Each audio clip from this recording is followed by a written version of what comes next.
আশা করি শুনতে পাচ্ছ। তো আমাদের কি আসলো 1/4 ই এর বদলে আমি লিখলাম 1/4 pi epsilon naught capital Q by R square. কোত্থেকে লিখেছি? ইকুয়েশন নাম্বার 1 থেকে। আর ইকুয়েশন 1 এটা কোত্থেকে পেয়েছিলাম? এই ইকুয়েশন পড়েছিলাম যখন আমরা কুলম্বস ল নিয়ে পড়ছিলাম, তখন আমরা ফোর্স নিয়ে প্রথমে ফোর্স কি রকম হয় কুলম্বস ল থেকে পেয়েছিলাম। পরে আমরা F equals to Q E, ওই ফর্মুলা থেকে আমরা ই পেয়েছিলাম। তার মানে এই 1 নাম্বার ইকুয়েশনটা আমরা কুলম্বস থেকে পেয়েছি। এই কারণে আমরা এটাকে বলবো যে কুলম্বস ল থেকে স্টার্ট করেছি বলতে আমরা এইখান থেকে স্টার্ট করব।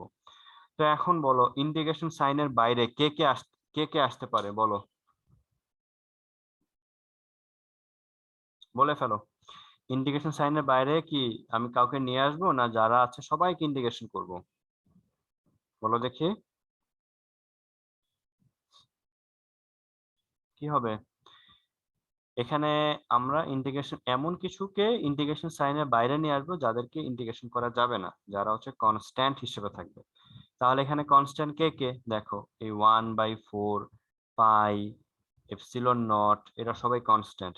চার্জ, তুমি তো ও পয়েন্টে ক্যাপিটাল কিউ চার্জ সেট করেছো, তুমি কি চার্জের ভ্যালু চেঞ্জ করছো ঘন ঘন? মোটেও না। তাহলে চার্জও কনস্ট্যান্ট, চার্জও ইন্টিগ্রেশন সাইনের বাইরে চলে আসবে। What about radius? রেডিয়াস কি থাকবে নাকি থাকবে না, কি মনে হয় তোমাদের বলো, যেটা মনে হয় সেটাই বলো। এই আর স্কয়ার এটা কি ইন্টিগ্রেশন সাইনের ভিতরে থাকবে না বাইরে নিয়ে আসবো, বলো দেখি। স্যার আর তো কনস্ট্যান্ট হবে না। কেন? কেন বলো দেখি। হয়েছে তোমার মানে যেটা তুমি এক্সপেক্ট করছো সেটা হয়েছে, মানে ঠিকঠাক আছে, বাট ওয়াই সেটা বলো।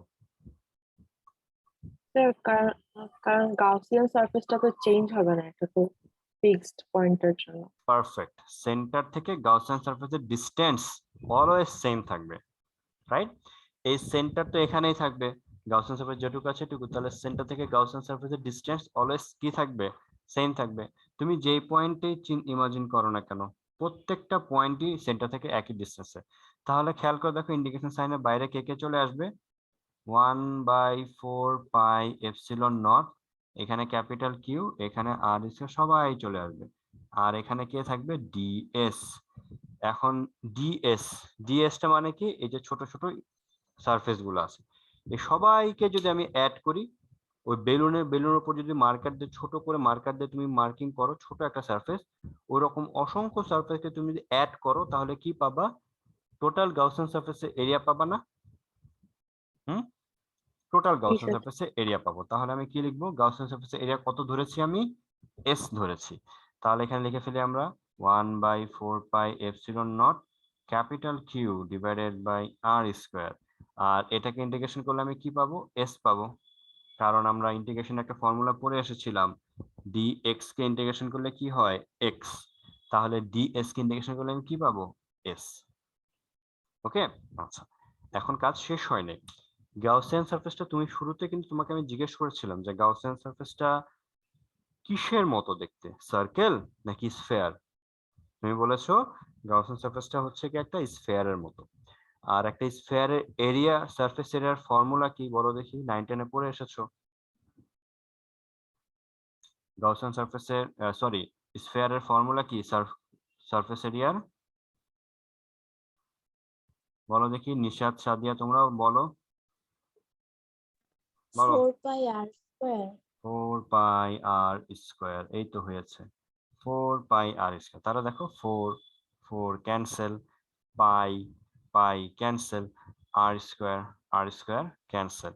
তাহলে আলটিমেটলি আমাদের এই পাই এটা কি আসে বলো তো? ক্যাপিটাল কিউ ডিভাইডেড বাই কি এপসিলন নট, এটা আসছে। Next line, capital Q equals to কি আসবে? পাই, এটা আসছে না? দেখো তো এটাই কি গাউস ল লিখেছিলাম না আমরা? গাউস ল কি বলেছিল? এই গাউসিয়ান সারফেস যতটুকু চার্জ কভার করবে সেই কভার চার্জের অ্যামাউন্টটা হবে ফাই এর এপসিলন নট। মিলছে? কোত্থেকে শুরু করেছি? কুলম্ব ল থেকে শুরু করেছি, আস্তে আস্তে লাইন বাই লাইন আমরা গাউস লতে আসতে পেরেছি।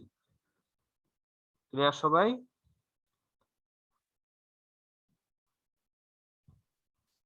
বুঝতে পেরেছে? বলো। জি স্যার। এটা ক্যালকুলেশন আসবে এক্সামে 2 মার্কসের জন্য, তখন ক্যালকুলেশন এটুকু যেটা আছে সেটুকু লিখবা, আর শুধু এখানে লিখবা এটা এখানে শুধু লিখবা যে ইলেকট্রিক ফ্লাস্ক লিখে এখান থেকে ম্যাথমেটিক্যালি শুরু করবা। আর এই ডায়াগ্রামটা প্লট করতে হবে, ডায়াগ্রামটা প্লট করে বলে দিবা যে এটা হচ্ছে গিয়ে গাউসিয়ান সারফেস, তার এরিয়া হচ্ছে এস, আর এখানে চার্জ বলে দিবা, তারপর বলবা যে positive Q charge at point O, আর এই লাইনগুলো তো হবেই, তাহলে তুমি 2 মার্ক পেয়ে যাবা। ক্যালকুলেশন ঠিক থাকলে, ডায়াগ্রাম যদি ঠিকঠাক থাকে, তুমি 2 মার্কস পেয়ে যাবা। ওকে ওকে স্যার এখানে লিমিট বসাইতে হবে না? লিমিট হ্যাঁ বসাইতে হবে। লিমিট তুমি কি বসাবা, ডিএস না? আচ্ছা, তুমি ডিএস এর ইন্টিগ্রেশন লিমিট কত বসাবা, 0 থেকে নিয়ে এক্স বসাবা, আর এখানে লিমিট 0 থেকে নিয়ে এস বসাবা। ওকে, লিমিট না বসালেও সমস্যা নাই, বুঝা গেছে? কারণ এখানে সারফেসটা জি ফিক্সড, স্যার। সারফেসটা ক্লোজড, সারফেসটা চেঞ্জ হবে না, ঠিক আছে? এই কারণে আমরা লিমিট বসাইলেও একই ক্যালকুলেশন, না বসালেও একই ক্যালকুলেশন হবে। তো যাই হোক, আমরা Gauss law from Coulomb's law খুব সুন্দর মতো দেখতে পেয়েছি। এখন আমরা যেটা দেখব, Coulomb's law from Gauss law, এটা দেখব। এটা আরো ইজি ক্যালকুলেশন, ওইটার জন্য ডায়াগ্রামও প্লট করতে হয় না। এখন আমরা যেটা করব, কুলম্বস ল ফ্রম গাউস ল। বলতো এই কনসেপ্টটা শুরু করার জন্য, এটা হচ্ছে বি, এই কনসেপ্টটা বা এই কোয়েশ্চেনটা ডিরাইভেশন করার জন্য এখানে আমরা কোন লাইনটা নিয়ে স্টার্ট করব বলতো? কোন লাইনটা নিয়ে স্টার্ট করব? 1 2 3 4 5 6 7 8 9, কোন লাইন নিয়ে স্টার্ট করব বলো? কত নাম্বার লাইন নিয়ে স্টার্ট করব? ট্রাই করো, একবার পারলে অনেক, এটা ভিতর থেকে একটা আনন্দ পাচ্ছ। বলো দেখি, বলো সাদিয়া সুলতানা, বলো কোন লাইন নিয়ে আমরা স্টার্ট করব, কোন লাইন থেকে স্টার্ট করব? হাসনা মোহাম্মদ, নিশাত? স্যার বক্সের নিচেরটা মানে সেকেন্ড। এটা না এটা? না স্যার, এটা উপরে। এটা না স্যার, একদম উপরে। এটা হ্যাঁ। না, এটা কি? এটা হচ্ছে ফ্লাক্সের ডেফিনেশন। ওকে, এটা কিন্তু গাউস ল না, এটা হচ্ছে ফ্লাক্সের ডেফিনেশন। আমরা কি থেকে শুরু করব? Coulomb's law from Gauss law, Gauss law থেকে শুরু করব। গাউস ল কোনটা? এটা। এর আগেটা আমরা কি পড়েছিলাম? Gauss law from Coulomb law, Coulomb law থেকে গাউস ল এসেছি। এখন কি করব, এই পয়েন্ট থেকে আমরা এখানে যাব। বুঝতে পেরেছো? তাহলে শুরু করবো কোত্থেকে? গাউস ল থেকে শুরু করবো। গাউস ল এখানে কোনটা? এই ইকুয়েশন। বুঝা গেছে? ওকে, তো শুরু করা যাক। আমরা যে কাজটা করব সেটা লিখবো হচ্ছে গিয়ে একই কনসেপ্ট, একই, শুধু একটা লাইন অপোজিট লাইনগুলো হয়ে যাবে। আমরা শুরু করবো, আমরা লিখবো যে from Gauss law we know capital Q equals to কত? Epsilon naught into phi. তারপর তুমি লিখবা ক্যাপিটাল কিউ লিখবা, এপসিলন নট লিখবা, ফাই এর ফর্মুলা কি ছিল? E D S, vector sign close integral বা সারফেস ইন্টিগ্রাল, এইভাবে লিখবা। এটা লিখবা কিউ, এটা লিখবা এপসিলন নট, আর এখানে হচ্ছে গিয়ে কি হবে বলো? এই দুইটা মাঝখানে অ্যাঙ্গেলটা আগের মতোই, এখানে হবে কত ডিগ্রি? কস 0 ডিগ্রি। এখানে ইন্টিগ্রেশন সাইন দিবা, সারফেস ইন্টিগ্রাল দিবা, এখানে কিউ লিখবা, এখানে এপসিলন নট লিখবা, আর এখানে ইটা বাইরে চলে আসবে, cos 0 হচ্ছে 1 হয়ে যাবে, বাকি থাকবে হচ্ছে ডিএস ইন্টিগ্রেশন। ডিএসটা কিসের ইন্টিগ্রেশন? ডিএসটা ইন্টিগ্রেশন আমি কি পাবো ফাইনালি? গাউসিয়ান সারফেস পাবো। গাউসিয়ান সারফেসের দেখতে কি রকম? সারফেসের মতো। তাহলে এখানে সারফেসের এরিয়া লিখে ফেলবো আমরা, ক্যাপিটাল কিউ এপসিলন নট ই, এখানে লিখবো 4 পাই আর স্কয়ার, কারণ এটাকে ইন্টিগ্রেশন করলে আমি এস পাবো, আর এস হচ্ছে গাউসিয়ান সারফেস। গাউসিয়ান সারফেস এই এক্সাম্পলের জন্য দেখতে হচ্ছে একটা স্ফিয়ারের মতো, এই কারণে আমি এস এর বদলে ডাইরেক্ট 4 পাই আর স্কয়ার লিখে দিয়েছি। এবার আমরা সবাইকে ওই পাশে পাঠিয়ে দিব ইটাকে রেখে। তো ই কে রেখে সবাইকে ওই পাশে সেট করে দিলে এটা হয়ে যাবে 1/4 পাই এপসিলন নট আর এখানে ক্যাপিটাল কিউ ডিভাইডেড বাই কত আর স্কোয়ার, এটাকে রেখে দাও ইকুয়েশন নাম্বার 1। নাও আমরা লিখবো যেটা if we put Q charge at point P, ঠিক আছে, therefore force, ঠিক আছে, therefore force যেটা কি হবে বলো দেখি, F equals to কত হবে QE। তাহলে আমরা কি লিখবো, QE টাকে এখানে এটা লিখবো, Q দিয়ে মাল্টিপ্লাই করে দিব, তাহলে এটা হয়ে যাবে 1/4 pi epsilon naught capital Q small q divided by R square. আসছে কুলম্বস ল? বলো, এসছে না? আমরা গাউস ল থেকে শুরু করে ফাইনালি কুলম্ব লতে আসতে পারলাম। এইটাও হচ্ছে আমাদের এক্সামে আসবে, এক্সামে এসে থাকে যখন বলবে যে গাউস ল থেকে কুলম্ব লতে এক্সপ্লেন করো, তখন আমাদের ডায়াগ্রামটা প্লট না করলেও হবে, বা যদি প্লট করো খুব ভালো, তারপর আমরা এখান থেকে লিখে দিব। এটা লিখতে পারলে তুমি 2 মার্কস পেয়ে যাবে। কয়েকটা লাইনে ইকুয়েশন, কোনো এক্সপ্লেনেশন নাই, ম্যাথমেটিক্যালি কয়েকটা লাইন লিখতে পারলে মার্কস ক্যারি করতে পারবা।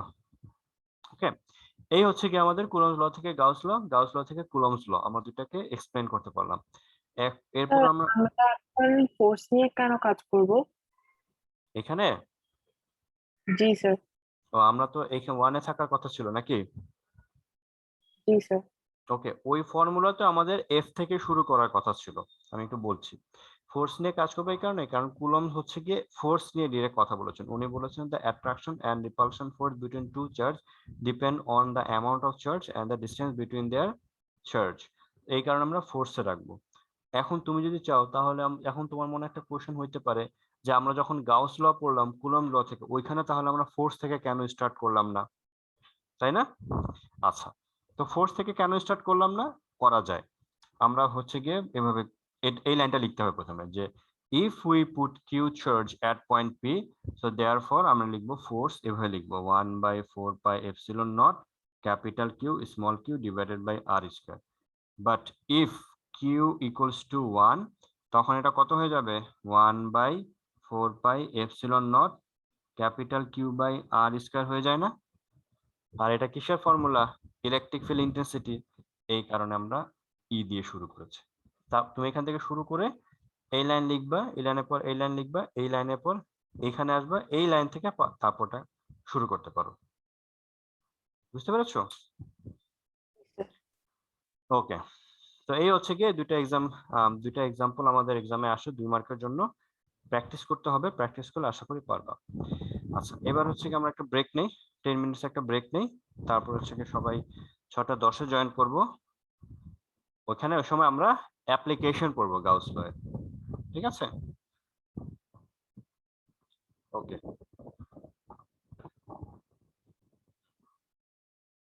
তুমি মনে করো ফুটবল সেন্টারে এই চার্জটা, ফুটবলটা কিরকম, ভিতরে কিন্তু এয়ার। এখন এরকম একটা পেন, ওকে, এরকম একটা পেন, প্রথমত ফুটবলের সেন্টারে চার্জ আছে, চার্জগুলো কি হবে এরকম, ইলেকট্রিক ফিল্ড লাইনগুলা এরকম হবে না?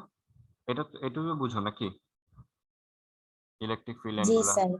হ্যাঁ, এখন এই ফুটবলের উপর তুমি কি করলা, ফুটবলের উপর এই মার্কার নিলা, মার্কার নিয়ে ছোট করে একটু মার্ক করলা, তারপর কি করলা, এই পেনটাকে ফুটবলটা ওই বরাবর হোল করে দিলাম, তারপর এই পেনটাকে ওই হোল দিয়ে সুন্দর মতো এন্টার করিয়ে সেন্টার পর্যন্ত নিয়ে গেলাম। তাহলে এই পেনের ডিরেকশনটা কি, ওই ফুটবলের উপর তুমি যে মার্ক করেছো এই পেনের ডিরেকশনটা কি মার্কারের ওই মার্কড ডিরেকশনের, মার্ক এরিয়ার ডিরেকশন ইন্ডিকেট করতেছে না? বলো তো। জি স্যার। এই যে পি, এখানে যে পি পয়েন্টটা আছে, এই পি পয়েন্টটাকে আমি কি করলাম, পি পয়েন্ট বরাবর এই পেনটাকে এন্টার করে দিয়ে ফুটবল সেন্টার বরাবর নিয়ে আসলাম। তাহলে পেনের ডিরেকশন কার direction?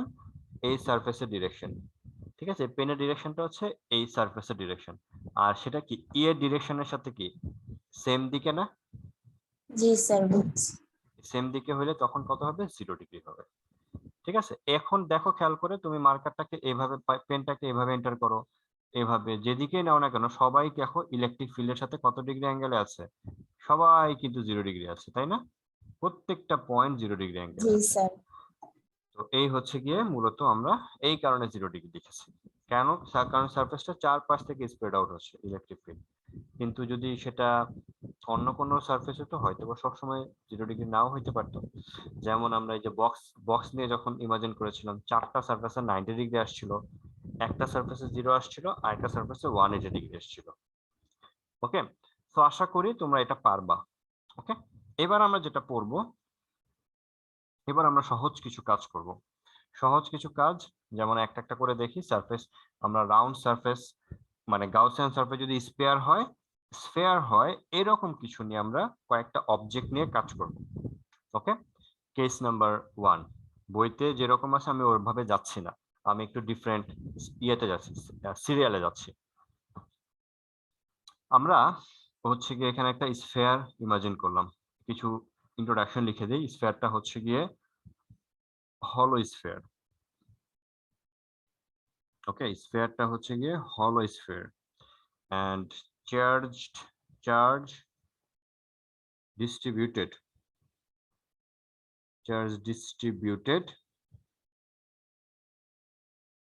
uniformly, charge distributed uniformly throughout surface. আচ্ছা, charge distributed uniformly on whole surface. এটা হচ্ছে এই ডায়াগ্রামের কিছু ইন্ট্রোডাকশন। এটা হচ্ছে একটা হলো স্ফেয়ার। হলো স্ফেয়ার মানে কি নাই, এটার মাঝখানটা কি গ্যাপ। ওকে, বেলুন কল্পনা করতে পারো, round shape balloon, exactly sphere shape balloon. এর চারপাশে কি আছে? পজিটিভ চার্জ আমি ছড়িয়ে ছিটিয়ে দিয়েছি। ঠিক আছে, চার্জগুলো কোথায় আছে বলো তো? সেন্টারে না সারফেসে? চার্জগুলো কোথায় আছে? সারফেসে। আমরা এখন তিনটা স্টেজে এটার ইলেকট্রিক ফিল্ড ইন্টেন্সিটি ক্যালকুলেশন করব অ্যাপ্লাইং গাউসিয়ান ল। ওকে, তো নাম্বার 1 যেটা করব আমরা হচ্ছে অ্যাপ্লাই করব গাউসিয়ান ল আর ইলেকট্রিক ফিল্ড ইন্টেন্সিটি ক্যালকুলেশন করব। এখানে হচ্ছে electric field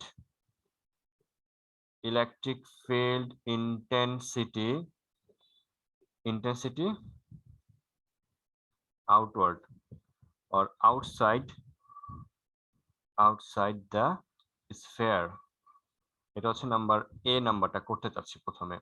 electric field intensity outside the sphere, তখন আমি কি করব? এই স্ফেয়ারের চারপাশে একটা কি করব? কি করলাম বলো তো? এটা কি ড্র করেছি? এটা হচ্ছে কি? Gaussian surface. ওকে, যেহেতু আমাদেরকে বলেছে যে electric field intensity outside the sphere, এই স্ফিয়ারের চারপাশে আউটসাইডে আমরা একটা গাউসিয়ান সারফেস প্লট করেছি, তাহলে গাউসিয়ান সারফেসটাও কি হবে? স্ফিয়ার হবে। আমরা শুরুতে যে স্ফিয়ার নিয়েছিলাম এই স্ফিয়ারের রেডিয়াস হচ্ছে ক্যাপিটাল আর, আর গাউসিয়ান সারফেস রেডিয়াস হচ্ছে স্মল আর। ওকে, তো স্মল আর আমি যদি এখন এই পি ক্যালকুলেশন করতে চাই, এই গাউসিয়ান সারফেস কতটুকু চার্জড কভার করে আছে এটা যদি ক্যালকুলেশন করতে চাই, অ্যাপ্লাইং কি করব? গাউসিয়ান ল অ্যাপ্লাই করব, যে এই গাউসিয়ান সারফেস কতটুকু চার্জ কভার করে আছে এইটা আগে ক্যালকুলেশন করব। তো আমরা এখন যেটা করব লিখবো হচ্ছে অ্যাপ্লাইং গাউস ল বা অ্যাপ্লাইং গাউসেস ল। এটা করে কি পাবো? এটা হচ্ছে কি পাবো? টোটাল চার্জ ইকুয়ালস টু কত? এখন মনে করো এই সারফেসে, এই হলো স্ফিয়ারের সারফেসে কিউ চার্জ আছে। ওকে, এই যে পুরো সারফেস জুড়ে কিউ অ্যামাউন্ট অফ চার্জ আছে। তাহলে বলো তো এই গাউসিয়ান সারফেস কি সবগুলো চার্জকে কভার করে রেখেছে অল্প, নাকি কিছুই চার্জকে কভার করে রাখে নাই? বলো দেখি, এই গাউসিয়ান সারফেস কি সবগুলো চার্জকে কভার করে রেখেছে, নাকি অল্প কিছু চার্জকে কভার করে রেখেছে, নাকি কোনো চার্জকে কভার করে রাখে নাই? কি মনে হয়? পুরো চার্জকে কভার করে রেখেছে। সবগুলো চার্জকে কভার করে রেখেছে, এই কারণে আমি লিখেছি এখানে সবগুলো চার্জকে যদি কভার করে রেখেছে তাহলে কভার চার্জ হচ্ছে গিয়ে all charge of this hollow surface. এখানে কিউ লিখেছি, আর এখানে আমি কি লিখবো? এপসিলন নট, আর এখানে কত লিখবো? ফাই লিখবো। হয়ে গেল Gaussian law outward the surface. ঠিক আছে, নেক্সট লাইন।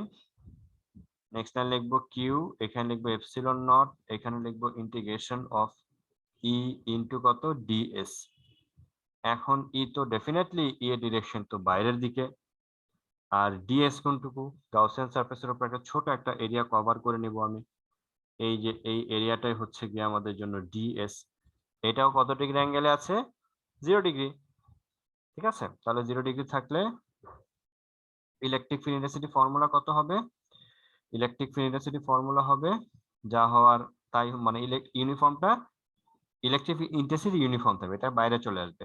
আর cos 0 হলে তো 1 হবে, ইন্টিগ্রেশন অফ কত লিখবো আমরা? ds লিখবো, আর এখানে আমরা q লিখে ফেলবো। ওকে, তো কিউ লিখে ফেললাম। এখানে হচ্ছে এপসিলন নট, ই এর বদলে ই থাকবে। ডিএস টা হচ্ছে গিয়ে কি ছোট এরিয়া, এই ছোট এরিয়াকে কভার করলে আমি কি পাবো? গাউসিয়ান সারফেসের এরিয়া পাবো। গাউসিয়ান সারফেস কিসের মতো? গাউসিয়ান সারফেস দেখতে কিসের? একটা স্ফেয়ারের মতো। কোন স্ফেয়ার বলো তো? এই ছোট স্ফেয়ার না বড় স্ফেয়ার? গাউসিয়ান সারফেসটা বড় বলো দেখি। স্ফিয়ার। বড় স্ফেয়ার হলে আমি 4 পাই কত লিখবো? 4 পাই স্মল আর স্কয়ার, কারণ বড় স্ফেয়ারের রেডিয়াস হচ্ছে স্মল আর। তাহলে আমাদের ইলেকট্রিক ফিল্ড ইন্টেন্সিটি ফর্মুলা শেষ পর্যন্ত কি আসলো বলো দেখি? 1/4 pi epsilon naught small Q divided by কত? R square. স্মল কিউটা কি? এই হোল স্ফিয়ারের সারফেসের উপরে কতটুকু চার্জ ডিস্ট্রিবিউট ছিল। ওকে, আচ্ছা, এটা হচ্ছে এ নাম্বারে হয়ে গেল ইলেকট্রিক ইন্টেন্সিটি। আমরা দেখো গাউস ল থেকে আমরা কত সহজে কাজ করে ফেলতে পারবো। 1 2 3 4 5, মাত্র 5টা লাইন আসলো। ওকে, এবার এ নাম্বার পড়লাম, এবার আমরা বি নাম্বার পড়ি। বি নাম্বারটা হচ্ছে গিয়ে electric field intensity at the sphere. ঠিক আছে, electric field intensity at the sphere or on the sphere. আমরা অন দ্য স্ফিয়ারে লিখি, অন দ্য স্ফিয়ার। ওকে, এটা হচ্ছে B number. Okay, on the sphere যদি হয়, নাম্বার বি যখন লিখবো আমরা, বি স্টার্ট করব, তখনও কি করব? আমরা একটা গাউসিয়ান সারফেস প্লট করব। এখন বলো তো বি নাম্বারের জন্য গাউসিয়ান সারফেসটা কি কোথায় হবে বলো দেখি? অন দ্য স্ফিয়ার যদি হয় ইলেকট্রিক ফিল্ড ইন্টেন্সিটি, স্যার তখন ভিতরে। ভিতরে হলে তো ইনসাইড হয়ে গেল গাউসিয়ান সারফেসটা, ভিতরে হলে তো ইনসাইড হয়ে যাবে। তখন কি করবো আমরা? গাউসিয়ান সারফেসটা যেহেতু স্ফিয়ারের ইকুয়াল স্ফিয়ারের উপরেই ড্র করতে হবে, স্ফিয়ারের উপরেই এভাবে গাঢ় করে প্লট করে দিলাম। তাহলে গাউসিয়ান সারফেস রেডিয়াস আর স্ফিয়ারের রেডিয়াস কি সেম হবে না? জি স্যার। ওকে, তারপর তুমি কি করবে? এখানে একটা প্লট করবা, ডিএস, এটা হবে ডিএস। তারপর এখানে ইলেকট্রিক ফিল্ড এদিকেই হবে, একই ক্যালকুলেশন হবে। তুমি নেক্সট লাইনে কি করে দিবা? এত কিছু করা দরকার নাই। তুমি যদি এই ক্যালকুলেশনটা করতে হবে, পুরো ক্যালকুলেশনটা লিখবা, লিখার পর বলে দিবা here small R equals to capital R. Small আরটা হয়ে যাবে ক্যাপিটাল আর এর ইকুয়াল। তো দেয়ারফর ইলেকট্রিক ফিল্ড ইন্টেন্সিটি কত হয়ে যাবে? 1/4 pi epsilon naught Q by R square. পরীক্ষাতে যদি আসে যে ইলেকট্রিক ফাইন্ড, বলবে যে find electric field intensity on the sphere applying Gauss law, যদি এভাবে আসে 2 মার্কের জন্য আসবে। আসলে তখন আমরা এভাবে শুরু করব, শুরু করে আমরা তখন লিখে দিব here small R equals to capital R, হয়ে গেল। বোঝা গেছে? এভাবে লিখে দিব, তাহলে আমরা মার্কস পেয়ে যাব। আরেকটা কি হইতে পারে বলো তো? সি নাম্বারটা কি হইতে পারে? সি নাম্বার কি হইতে পারে? এক্স্যাক্টলি, করে ফেলি আমরা। হ্যাঁ, electric field intensity inside the sphere. Inside the স্ফিয়ারে কি করব? গাউসিয়ান সারফেসটা কোথায় হবে বলো তো? বলো দেখি, গাউসিয়ান সারফেসটা কোথায় হবে? ভিতরে। গুড, গাউসিয়ান সারফেসটা আমরা কি করব? এগুলো মুছে দিব, এটাও মুছে দিব, এটাও মুছে দিব, এটাও মুছে দেই আমরা। গাউসিয়ান সারফেসটা হচ্ছে কি এই ভিতরে হবে। চার্জগুলো কোথায় আছে বলো তো? স্ফিয়ারে। স্ফিয়ারের কোথায়? ফুটবলের কি ফুটবলের যে লেয়ার আছে ওই লেয়ারের বাইরে না লেয়ারের ভিতরে? বাইরে। বাইরে আছে। তাহলে এই গাউসিয়ান সারফেস কি কোনো চার্জকে চারপাশ থেকে ঘিরে রেখেছে? No sir. ঘিরে রাখেনি। তাহলে চার্জের অ্যামাউন্ট কত হবে? 0। আমরা যদি এই পাশটা, এই যে এটার ক্যালকুলেশনটা এই পাশে লিখলাম, কেমন? তখন তুমি এখানে কি লিখবা? অ্যাপ্লাইং গাউস ল লিখলা, মনে করো। ঠিক আছে, অ্যাপ্লাইং গাউস ল। তুমি এখানে কিউ এর বদলে কত লিখবা? 0 লিখবা, বা অ্যাপ্লাইং গাউস ল লিখবা, এখানে লিখবা এপসিলন নট ফাই। তখন কি লিখবা?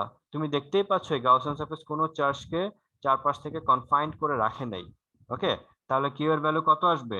0 আসবে। আর এখানে এপসিলন নট। আর ফাই এর বদলে কত লিখবা? ফাই এর বদলে দেখো এইটুক আসে, এইটুকের বদলে এইটুক আসে, এইটুক, এই যে ই 4 পাই আর স্কয়ার, তাই না? এটার বদলে কি এটা আসছে না? তাহলে তুমি কি লিখবা? আমরা লিখে ফেলি, ই লিখে ফেলবো 4 পাই আর স্কয়ার। এখন এটা কনস্ট্যান্ট, 0 হইতে পারবে না, এটাও কনস্ট্যান্ট, এটাও কনস্ট্যান্ট, আর স্কয়ার এটাও কনস্ট্যান্ট, সবাই কনস্ট্যান্ট। তাহলে বাকি কে 0 হইতে হবে? ইলেকট্রিক ফিল্ড কে। তাহলে electric field inside the sphere কত হবে? 0। 0। কখন? হলো স্ফিয়ারের সময়। যদি কোনো একটা হলো স্ফিয়ারে চার্জগুলো স্ফিয়ারে ডিস্ট্রিবিউট থাকে, তাহলে